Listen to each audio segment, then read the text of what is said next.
Hello friends, welcome to Indrajeet classes. आज हम फिर से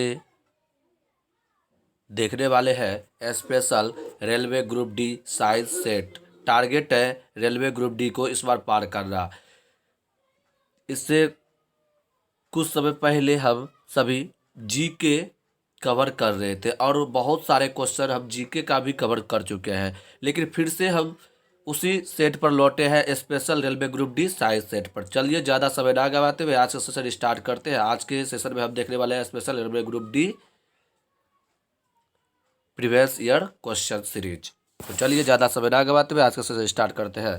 क्वेश्चन संख्या फर्स्ट है, 4 परमाणु संख्या वाले तत्व के रासायनिक गुण किस तत्व के समान होंगे? ऑप्शन ए है sodium, option B potassium, option C calcium, option D magnesium. तो इस क्वेश्चन का राइट आंसर हो जाएगा option number C calcium. Calcium का संकेत पूछा जाए तो Ca और परमाणु संख्या 20 होता है। चलिए आगे बढ़ते हैं नेक्स्ट क्वेश्चन की ओर।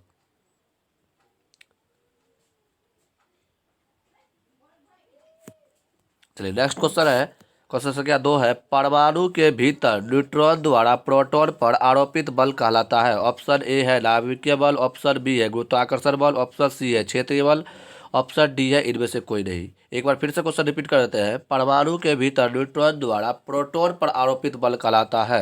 याद रखिएगा राइट आंसर हो जाएगा नाभिकीय बल। चलिए आगे बढ़ते हैं, क्वेश्चन संख्या 3 है,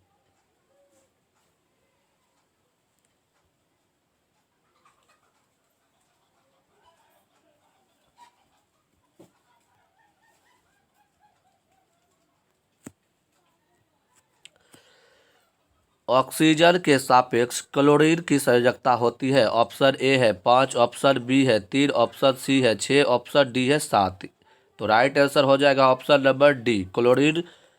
ऑक्सीजन के सापेक्ष क्लोरीन की संयोजकता कितनी होती है? 7। चलिए बढ़ते हैं आगे। जय महाकाल जय महाकाल। हम सभी देख रहे हैं special railway group D science से। टारगेट है इस बार रेलवे ग्रुप डी को पार करना। चलिए क्वेश्चन संख्या 4 है, नर जनन कोशिका का उत्पादन किसमें होता है? ऑप्शन ए वृषण, ऑप्शन बी अंडाणु, ऑप्शन सी दोनों, ऑप्शन डी इनमें से कोई नहीं। याद रखिएगा नर जनन कोशिका का उत्पादन किसमें होता है? वृषण में। चलिए नेक्स्ट बढ़ते हैं, क्वेश्चन संख्या 5 है, किसी विस्फोट के कारण समुद्र के तल पर बनने वाले लहर होती है? अनुदैर्घ्य, अनुप्रस्थ, लंबवत इनमें से कोई नहीं। तो याद रखिएगा अनुदैर्घ्य राइट आंसर हो जाएगा। किसी विस्फोट के कारण समुद्र के तल पर बनने वाला लहर होती है अनुदैर्घ्य। चलिए नेक्स्ट बढ़ते हैं,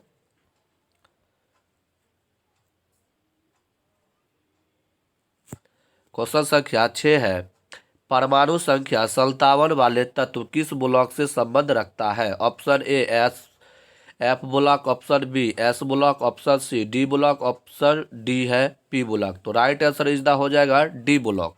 चलिए नेक्स्ट बढ़ते हैं आगे। अमोनियम क्लोराइड का जलीय विलयन का पीएच मान होता है? 7 से ज़्यादा, 7 से कम, 7 के बराबर, इनमें से कोई नहीं। तो याद रखिएगा अमोनियम क्लोराइड का जलीय विलयन होता है 7 से कम। चलिए नेक्स्ट बढ़ते हैं, जय महाकाल जय महाकाल। हम सभी देख रहे हैं special railway group D science set. अगला क्वेश्चन है, क्वेश्चन संख्या 8 है, मछली के हृदय में कितने कक्ष होते हैं? ऑप्शन ए 3, ऑप्शन बी है 4, ऑप्शन सी है 2, ऑप्शन डी है 1। आप सभी बताइए मछली के हृदय में कितने कक्षक होते हैं? याद रखिएगा दोस्तों राइट आंसर हो जाएगा 2। और यहाँ पर 3 दिया हुआ है ऑप्शन ए नंबर मेढक में। मेढक मेढक में 3 होता है, याद रखिएगा। और स्तनधारी जो होते हैं, जिन्हें स्तन होते हैं, उनमें स्तनधारी में कितने पाए जाते हैं? 4। चलिए नेक्स्ट बढ़ते हैं, क्वेश्चन संख्या 9, जीवाश्म ईंधन में कौन सा तत्व प्रचुर मात्रा में पाया जाता है? ऑप्शन ए है ऑक्सीजन, कार्बन, ऑप्शन बी है कार्बन हाइड्रोजन, ऑप्शन सी है कार्बन नाइट्रोजन, ऑप्शन डी है इनमें से कोई नहीं। जीवाश्म ईंधन में कौन सा तत्व प्रचुर मात्रा में पाया जाता है? तो राइट आंसर हो जाएगा कार्बन और हाइड्रोजन। चलिए नेक्स्ट बढ़ते हैं आगे, क्वेश्चन संख्या 10 है, मानव में लिंग गुणसूत्र एक युग में उपस्थित होते हैं किसके कारण? किसमें? मानव में लिंग गुणसूत्र के एक युग में उपस्थित होते हैं किस रूप में? ऊतक के रूप में, संयोजी ऊतक के रूप में, कोशिका के रूप में, प्रोटीन के रूप में। तो राइट आंसर इज द क्या हो जाएगा? कोशिका के रूप में। चलिए नेक्स्ट बढ़ते हैं आगे। ध्वनि की गति सर्वाधिक होती है। ऑप्शन ए है ठोस माध्यम में, ऑप्शन बी है द्रव माध्यम में, ऑप्शन सी है गैसीय माध्यम में, ऑप्शन डी है इनमें से कोई नहीं। ठोस की जो गति सर्वाधिक होती है ठोस के माध्यम में, ध्वनि की गति सर्वाधिक होती है ठोस माध्यम में। चलिए नेक्स्ट बढ़ते हैं आगे। क्वेश्चन संख्या 12 है, एक सुचालक का प्रतिरोध किस पर निर्भर नहीं करता है? काफी इंपॉर्टेंट प्रश्न है, सभी वीवीआई प्रश्न है, विगत वर्ष में सभी पूछे हुए क्वेश्चन लिए गए हैं, जो कि अक्सर आपको रेलवे ग्रुप डी के एग्जाम में इस तरह का क्वेश्चन देखने को मिलेगा। एक सुचालक का प्रतिरोध किस पर निर्भर नहीं करता है? ऑप्शन ए ताप पर, ऑप्शन बी भार पर, ऑप्शन सी प्रतिरोध पर, ऑप्शन डी दाब पर। एक सुचालक का प्रतिरोध किस पर निर्भर नहीं करता है? दाब पर। चलिए आगे बढ़ते हैं। क्वेश्चन संख्या 13 है, कौन सी धातु मुक्त अवस्था में पाई जाती है? ऑप्शन ए है सोना, ऑप्शन बी है पारा, ऑप्शन सी है चांदी, ऑप्शन डी है लिथियम।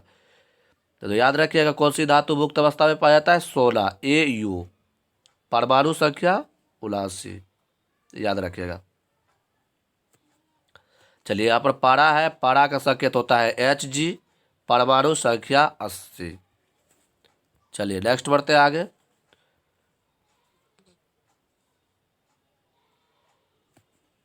क्वेश्चन संख्या 14 है, बादल का रंग सफेद किसके कारण दिखाई देता है? ऑप्शन ए है प्रकाश के परावर्तन के कारण, ऑप्शन बी है प्रकाश के अपवर्तन के कारण, ऑप्शन सी है प्रकाश के प्रकीर्णन के कारण, ऑप्शन डी है प्रकाश के पूर्णात्मिक परावर्तन के कारण। बादल का रंग सफेद किसके कारण होता है? प्रकाश के प्रकीर्णन के कारण। याद रखिएगा प्रकाश के प्रकीर्णन के कारण। चलिए आज के लास्ट और अंतिम क्वेश्चन देखने वाले हैं हम सभी। क्वेश्चन संख्या 15 है, 4 कार्बन परमाणु वाले हाइड्रोकार्बन के साथ जोड़ने वाले उपसर्ग को कहा जाता है? मैथ, एथ, ब्यूट, ऑप्शन डी इनमें से कोई नहीं। तो राइट आंसर हो जाएगा 4 कार्बन वाले ब्यूट। चलिए आज हम इस सेट में कुल 15 क्वेश्चन का डिस्कशन किए, ऑप्शन के साथ, विकल्प के साथ। तो चलिए नेक्स्ट मिलते हैं अगली क्लास के साथ। तब तक के लिए टेक केयर, और जो अभी तक चैनल को सब्सक्राइब नहीं किया है चैनल को सब्सक्राइब कर ले और बेल आइकन को दबा दे। समय पर अगर मेरी क्लास आएगी तो आपको नोटिफिकेशन चला जाएगा। चलिए तब तक के लिए टेक केयर।